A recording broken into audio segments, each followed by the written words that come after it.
Espace TV. Espace TV, le journal de 13h.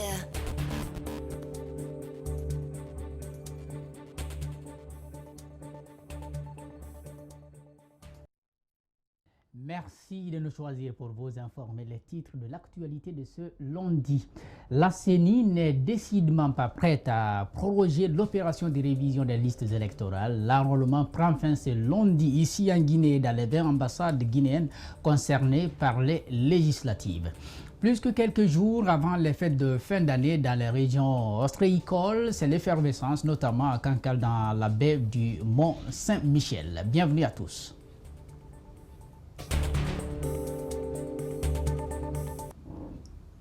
Une fois encore, bienvenue. Le processus d'enrôlement des électeurs prend officiellement fin ce lundi 16 décembre 2019. L'organe de gestion des élections décide de ne pas rallonger l'opération sur les critiques des acteurs politiques qui ont souligné le manque de récépissé dans certaines commissions administratives d'établissement et de révision des listes électorales. La CENI dit ne pas le comprendre. Elle dit en avoir envoyé 3 millions sur le terrain. Le dépôt des listes de candidatures démarre après-demain. Les quotas ne sont pas encore fixés. Pour ce qui concerne les revendications de l'opposition en lien avec le parachèvement des locales dans le cadre du comité de suivi des accords, l'institution dit ne pas être en mesure de fournir les résultats par quartier et district. Nous reviendrons sur cette conférence de presse qui est en cours maintenant à la CENI dans nos prochaines éditions d'information. La visite des anciens présidents nigérians et béninois s'est achevée par une déclaration dont la lecture a mobilisé tous les acteurs de la société guinéenne. Un document de 11 pages est produit pour expliquer dans les détails le séjour des anciens chefs d'État Nicéphore Soglo et Goodluck Jonathan. Les deux ont tenu un langage de sagesse et de vérité aux Guinéens. Mamadou Sadio Baldé, Aliouba. L'ancien président du Bénin, dans une dose d'ironie, dit haut ce que plus d'un diplomate déclare en sourdine. Les pays de l'Afrique francophone sont à la traîne dans le respect des lois qui régissent leur nation. Une situation qui doit changer à tout prix. En tant que vice-président du forum, quand je vais, la plupart de mes camarades anglophones disent « Oh, vous les francophones, vous êtes la honte de l'Afrique ». On n'est pas chaud. Nous sommes disposés à marcher au même pas que tous les autres pays d'Afrique. Parce que nous avons l'obligation, étant donné qu'il y a 1,5 milliard, 2 milliards qui viennent, nous devons préparer l'Afrique de demain pour cela. C'est la raison de notre présence ici. Toutes les parties prenantes se sont exprimées devant les deux présidents. Les préoccupations ont été soulignées de vive voix par les différents acteurs. Une seule voix s'offre aux Guinéens, le respect des lois. Et vous avez été d'une franchise et nous avons également répondu en disant il faut que les choses soient claires. Il y a des textes, des lois qu'il faut respecter. Il y a des coutumes dont nous sommes au fond les héritiers. L'Afrique a ses coutumes, les emprunts pris ailleurs doivent être appliqués dans l'esprit de la tradition des démocraties ayant une assise depuis des siècles. Si on a mis pour, mettons, les mandats, c'est simplement la coutume américaine qui date de Washington. Après la victoire, il aurait pu s'installer, il a dit 2 mandats terminés. Même quand Roosevelt est venu, que pendant la guerre, il a fait le 3e mandat, on est revenu avec un amendement pour dire on n'a pas changé. Je crois que c'est quelque chose, tout le monde n'est pas obligé de commencer de la même manière. Mais l'idéal, c'est ça. Nicéphore Soglo et Goodluck Jonathan doivent à nouveau rencontrer le président Alpha Condé autour d'un déjeuner. Une occasion pour les 3 présidents d'échanger sur un sujet commun, la gestion du pouvoir. Les 2 anciens chefs d'État ouest-africains ont rencontré samedi à 2 reprises le chef de l'État à Sékou Touré. Et le terrain politique guinéen qui continue à accueillir des leaders. Pascal Ségami, lui, il est leader du FPDG. Il est arrivé en Guinée après une longue période d'absence aux États-Unis où il réside. Pascal Ségami, le président donc de cette formation politique, a profité de son séjour pour implanter son parti. À son retour hier dimanche, Pascal a été accueilli par des dizaines de militants. Alcéine Bari commente les images d'Amara Alexila. Pascal Semigami arrive en héros sur le tarmac de l'aéroport international de Conakry. Accueilli par des dizaines de militants et sympathisants, le Front populaire démocratique de Guinée se veut une nouvelle alternative tangible dans l'épanouissement de la Guinée, notamment son bastion, la Guinée forestière. À peine arrivé, les projets vont démarrer. J'ai un comité politique du nom de FPDG, le Front populaire démocratique de Guinée. Donc je suis venu voir non seulement mes militants et mes sympathisants et aussi essayer de faire des consultations, voir vraiment les réalités du terrain. L'homme a fortifié son expérience au pays de l'oncle Sam, où il réside depuis plusieurs années. Là où il a également initié bien de projets. Il compte redynamiser les communautés de base, surtout le tissu social. On a pas mal d'actualités sur le terrain. Nous devons nous rendre à Zérékoré, où on doit lancer un grand tournoi à Guinée forestier à Zali. Et en plus, on a plus de 160 comités de base. Je crois que c'est une fierté déjà. Donc on est très content pour l'arrivée de notre président. Désormais, il faudra compter sur le FPDG en Basse-Guinée et en Guinée forestière, où il sera fortement implanté. Les élections législatives devront sans doute conforter sa position. 9% des enfants de moins de 5 ans souffrent de la malnutrition aiguë en Guinée et 32% de la malnutrition chronique selon les chiffres du ministère de la Santé. C'est donc un problème de santé publique, disent des spécialistes, mais avec des sensibilisations, le rôle de la société civile s'avère nécessaire pour l'éradication de la pathologie. C'est dans ce cadre qu'une table ronde multi-acteurs a été organisée samedi à Conakry. C'est une initiative du Conseil national des organisations de la société civile en collaboration avec le ministère de la Santé. Justin Lénon. Autour de la table, acteurs de la société civile et techniciens de santé ont passé près d'une heure en train d'échanger sur la problématique de la malnutrition.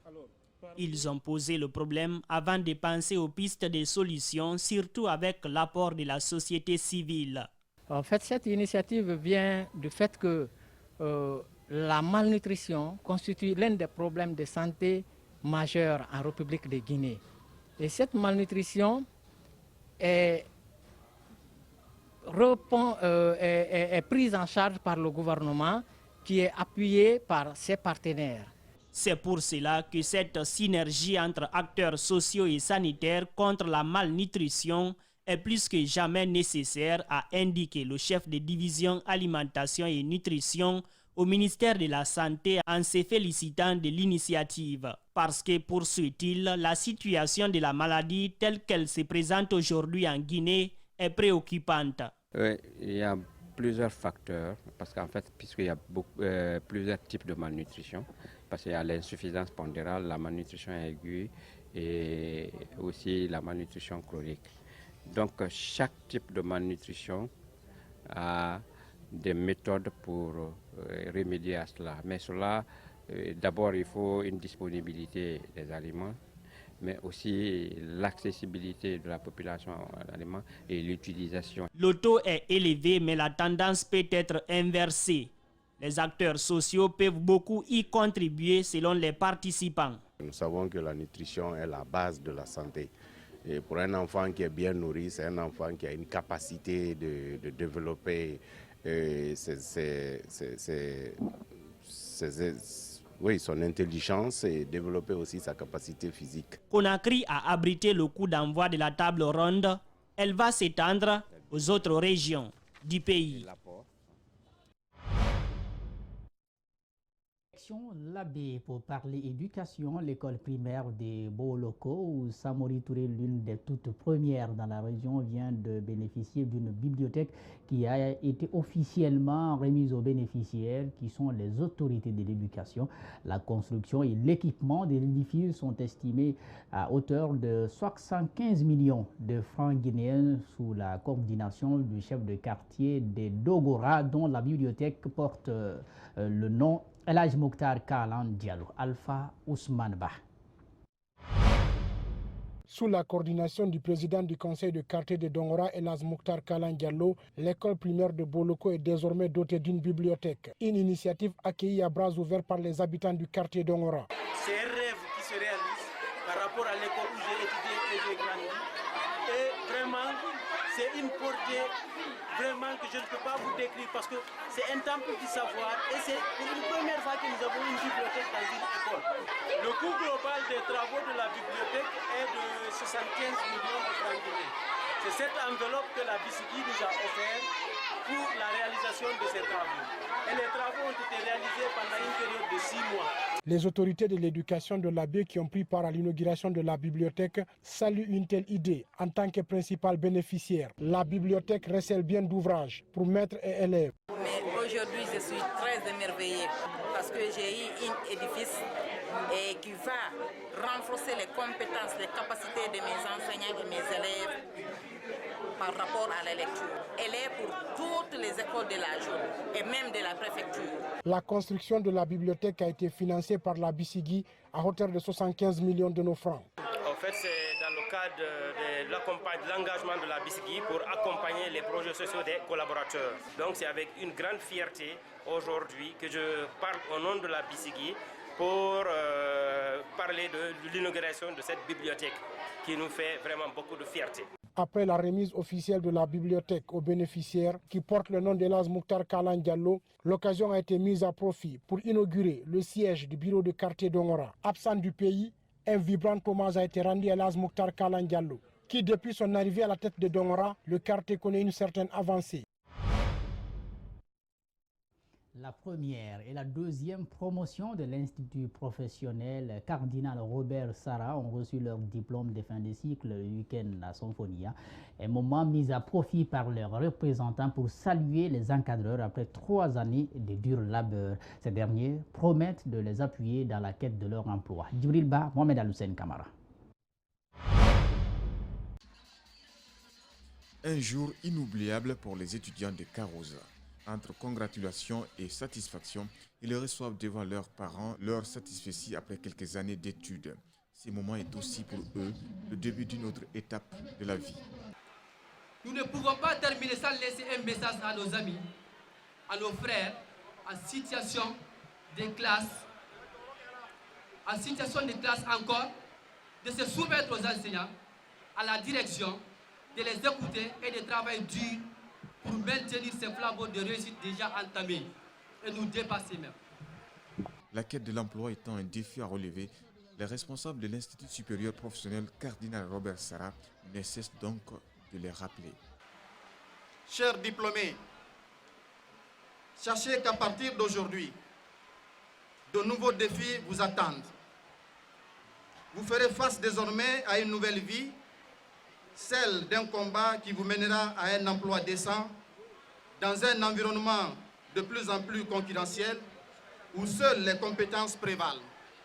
L'Institut supérieur Carosa a enregistré cette année un taux de réussite de 96%, des résultats qui découlent des dernières évaluations nationales selon le directeur général. Depuis ma prise de fonction en novembre 2018, beaucoup d'efforts ont été déployés par la Fondation en vue de doter notre institut d'un centre de compétences pour la filière santé, d'un aire de jeu pour le primaire, l'électrification et la ventilation de toutes les salles d'études. Carosa est créé en 2016. L'Institut compte un effectif de 144, dont 32 filles. Actualité hors de nos frontières, plus que quelques jours avant les fêtes de fin d'année dans les régions ostréicoles, c'est l'effervescence, notamment à Cancale, dans la baie du Mont-Saint-Michel. La ville déjà réputée pour ses huîtres rêve d'une nouvelle reconnaissance, l'inscription au patrimoine immatériel de l'UNESCO. Reportage à Cancale dans la baie du Mont-Saint-Michel avec nos confrères de l'AFP. À l'approche de Noël, bison futé voit rouge sur la baie de Cancale. C'est l'une des dernières grandes marées avant les fêtes, le moment ou jamais de partir à la pêche aux huîtres. Tout le monde ramène plusieurs tonnes, voire plusieurs dizaines de tonnes tous les jours. Les parcs ostréicoles de Cancale s'étalent sur 500 hectares, soit à peu près 700 terrains de foot, avec vue sur le Mont-Saint-Michel. Sa réputation n'est plus à faire, mais Cancale espère encore une chose. Elle vient d'entamer les démarches pour que ces huîtres soient inscrites au patrimoine immatériel de l'UNESCO. Une trentaine d'entreprises locales les exploitent à chacune ses rangs d'huîtres.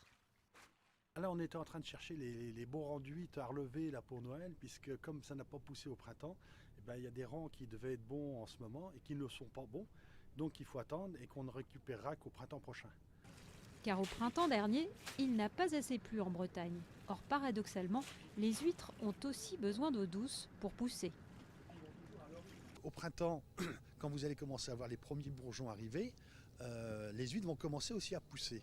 Mais pour qu'ils poussent, il faut du soleil et aussi de l'eau douce. Puisque si l'eau est trop salée, les huîtres ne pousseront pas et il n'y aura pas non plus de boom planctonique au printemps, donc moins de nourriture. Moins de nourriture, donc moins d'huîtres de taille comestible dans les sacs. Mais pas de panique, il y en aura assez pour tout le monde à Noël.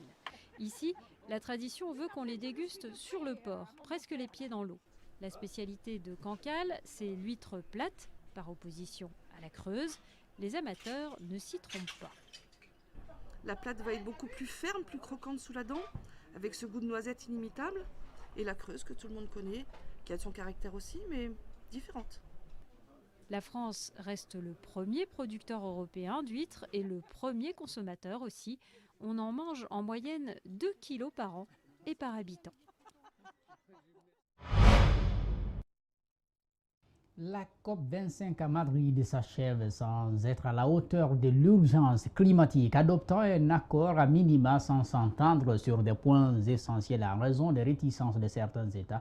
Au terme de 2 semaines de négociations difficiles, la conférence organisée à Madrid a échoué à trouver un accord sur les règles des marchés carbone internationaux, dernier volet du manuel d'utilisation de l'accord de Paris de 2015.